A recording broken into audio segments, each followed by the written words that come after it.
Hello students, welcome to the next lecture of our data analytics subject. Today we are going to cover topics of our third unit. So basically in our third unit we are having the following topics. We will be studying about processing of the big data, which we have already seen, integrating disparate data stores, mapping data to programming framework, and how we can extract data from storage. That is a very interesting topic which we are going to study in our third unit.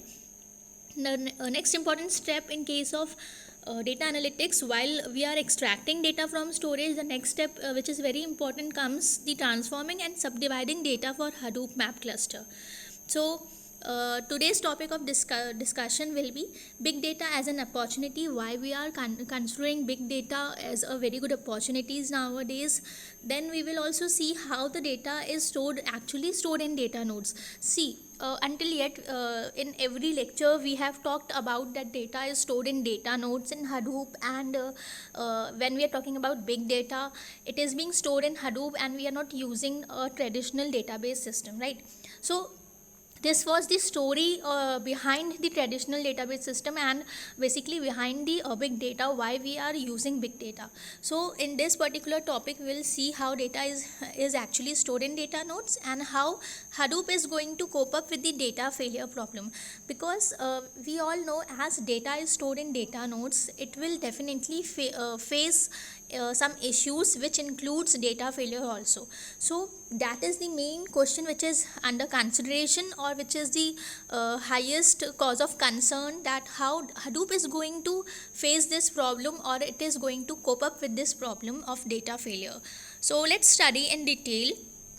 So now, as we are talking about big data, we all know that earlier data was not generated in a large amount. We were not used to of doing online payments, doing online shopping, and we were not used to basically do all our tasks online. But nowadays, since everybody is doing or willing to perform their job online, so ultimately we are contributing into a generation of big data, which is a very good opportunity nowadays. Now, why it is considered as an opportunity is ultimately it is reducing cost. Why? How? Because see, if we are doing online shopping, what it requires? It requires for us that we need to travel there, we need to find some time for offline shopping, but it is reducing our cost, it is cutting down our cost of time also, and of our petrol also. So ultimately big data is reducing a cost in some way, in some form or the other. We are getting an opportunity to take better decisions. For example, if I want to buy some utensils for my home, so what I'll do, I'll go for some shopping, or I'll go in a particular market where I'll find a variety of utensils or variety of crockery for my home. But the thing is, I may not get lots of options, or I may not get a quality or the quantity I'm looking for. So online platform is a platform where I'll find a variety of options where I can take better decisions. If I get maximum options, I would be able to take better decisions. So in this way, big data is helping us to take better decisions in some form or the other. The next is it is improving services, but obvious it is providing a wide range of services whatever we want, by sitting at our home, by sitting at our one place we can do it, or we can achieve our task. We don't need to move, or don't need to go there to achieve to do a particular task. For example, if I want to do some kind of banking, if I want to make a FD, then it is possible to make FD, or it is possible to do any kind of online transactions just sitting at my place. I don't need to take any break, I don't need to take any leave if I am working. Any kind of task I am doing working online only. So in this way, big data is helping us basically to save our time, to save our energy, to save our money also. In all forms it is helping, and it is basically we can say it is an opportunity. We can took it as an opportunity nowadays, and we can work on it. Now a very interesting question is, See, we have been talking about big data and its analytics. See, data analytics comes into picture because the data, traditional data, was converted into big data analytics. So the next important thing is how the companies are doing big data analytics to improve their business. See, if I am doing if I am running a company and if I am doing any kind of business, what I want to ultimately I want profit, and ultimately I want to grow my business. So what for that purpose, basically I am doing data analytics. So data analytics, a major role comes into picture because every entrepreneur wants to groom their business, every entrepreneur wants a maximum profit, right? So in this way, IBM also uses big data analytics to improve their business. How it uses the big data concepts or analytics concept for improving their business, that we are going to see now. Now, earlier you might be aware that earlier electricity bills were generated by using traditional meters, right? After every month or after every completion of every month, one person or the electrician one person from the assigned person from the electrical department would visit our home and would take the reading of the meter, and whatever the reading is, according to that reading, bill was generated, right? Now later IBM did the research work, and it launched a smart meter. Now in this particular smart meter, what happens, data was collected every 15 minutes. So this IBM or the employees of the IBM does not need to wait for the whole month to see how much energy, how much electricity was consumed by a particular resident or by a particular factory. It was automatically generated after 15 minutes, and that's why it was considered as a smart meter. Automatically it meter itself was generating this kind of electricity. No one has to report, or no one has to keep and check on that particular meter. IBM eventually realized that they are generating a very large amount of basically large amount of data, or you can say large amount of energy, and this data has to be analyzed. Because if they are not going to analyze this data, they will not be able to gain knowledge of it. And if they are not able to gain knowledge of it, definitely they can't be able to use that particular data for gaining profit. So at times IBM realized that it should gain knowledge, or it should analyze their data, the customers data, because IBM has a huge amount of customer data which needs to be analyzed, and according to according to the analysis, it can take decision. So gradually, after data analysis, IBM noticed that electricity consumed was increasing rapidly. Everybody needs electricity nowadays. So after analyzing, they got aware that energy utilization is basically increasing during peak time, and energy utilization was constant, or it degrades sometimes in off peak time. So what it noticed, or what the conclusion after data analytics was, that the energy consumption was increasing day by day during peak time, and in off time it was remaining constant. So there are two factors which needs to be considered by IBM: peak time and off peak time. What IBM wants, it wants to balance out the energy consumption in both the time, that is in peak time also and in off peak time also. So what it does, it came up with the idea that it suggested some factories and workshop who were working earlier in peak time. For example, our peak time is considered as morning 9 to evening 6, because at that time all the schools, colleges, corporate offices, all factories are working, and minimum amount of companies are working in day shift, right? So they come up with an idea and suggested some factories and workshops to work in off peak time, and in return, if they agree to work in off peak time, in return IBM was reducing the cost of electricity consumption in off-peak time.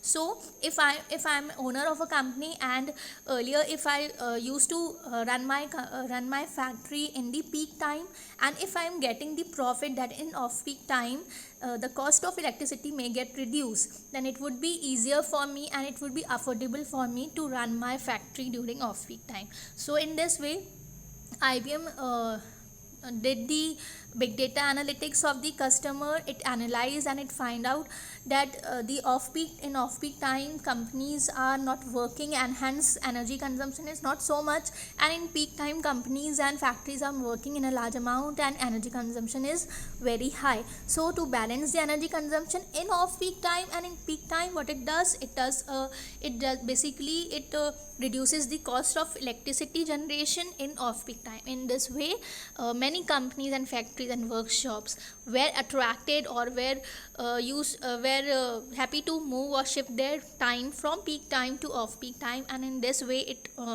just manages to strike a balance between electric consumption between peak time and off-peak time.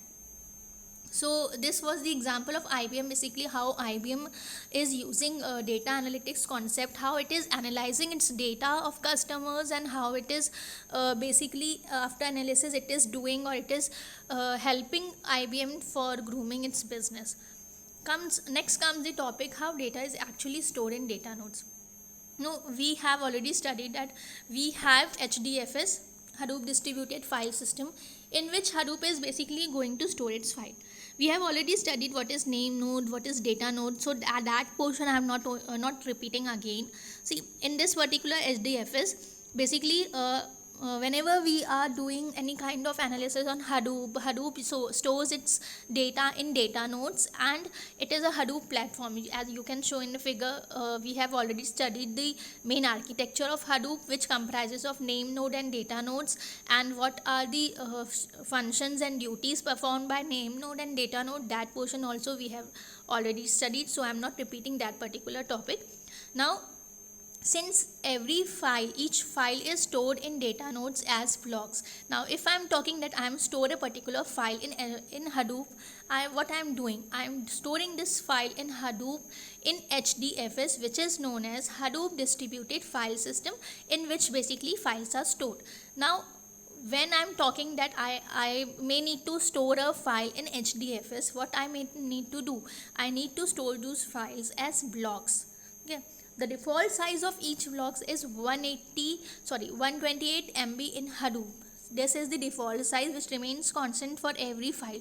Whenever we need to store any file in Hadoop, it has to be of size 128 MB. Suppose if a client, for example, I am taking the example of a client who wants to store a file of 320 MB, then it needs to store the file in a distributed fashion. You can see it very well. 320 MB file is there, which is divided into 128 and 128. Why 128? Because the maximum size of block is 128. We cannot exceed the size. So since each block is of 128 MB, the 320 MB file has to be divided into 3 parts. 128, then 128, and in third part remaining 64 MB will be stored. Now the very interesting part in while storing data in data nodes, or you can say the most advantage of storing data in data nodes in case of Hadoop is, as you can see, the block number 3, it stores 64 MB and the total length is 128 MB, right? So the remaining blocks will not get wasted. It is not so that the remaining blocks are wasted and we can't store any data in it. Hadoop gave us this facility that though we have used 64 MB, the remaining blocks of 64 MB can be used by other client. For example, if I am having a second client also who wants to store 128 MB of data, right? So what the client can do, it can again divide the file, that remaining 64 MB of block 3, he can store the data in 64 MB of block 3, and in block 4 again he can store 64 MB of block C. So in this way basically we are saving our memory, and saving is not being memory is not being wasted in case of Hadoop, which is a very good advantage if we talk about memory utilization. Next comes the topic which comes how Hadoop is basically using its technique, or Hadoop is coping up with data failure. We all know that whenever we are storing any particular data in a file, whenever we are storing any block in HDFS, we may face data failure in at some point or the other during transaction, after transaction, or in future if I need some file, it may I may find face this problem of data failure. So if one of the node in Hadoop is crashed, then we may lose part of the file or the whole file.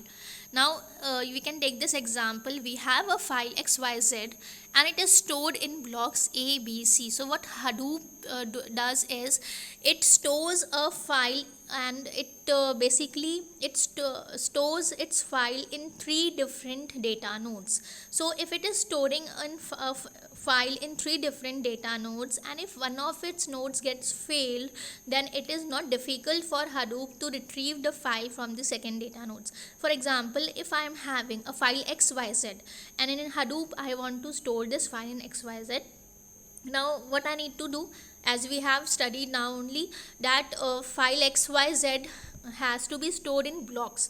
So I have stored this particular file in block A, block B, block C. If suppose D1 node gets failed due to some xyz reasons, okay, if suppose D1 blocks crash or D1 blocks is temporarily suspended, and if the client wants to retrieve file xyz at that particular point, then Hadoop can provide the file xyz from block D2 or from D4. So in either of the blocks D2 and D4, from either of the blocks D2 and D4, client can retrieve the file. So in this manner, a client does not need to wait for the file. At the time the client is requesting the file, the Hadoop is providing it. So this is what the expectation of from at the client side also, that whenever it makes a request, the particular file or particular data should be provided to. So that for maintaining that frequency, for maintaining that concept, Hadoop is basically storing the file into three different nodes or data nodes, you can say. As you can say, block A is as you can see, a block A is stored in D1, D2, D4. Similarly, block B is stored in D2, D3, D4, and C is stored in D1, D2, D3. So if any of the block file gets corrupted, or or the data block gets temporarily suspended, then the file can be accessed from the other data nodes. Hadoop does not need to wait for it, or the processor does not need to wait for it to get access.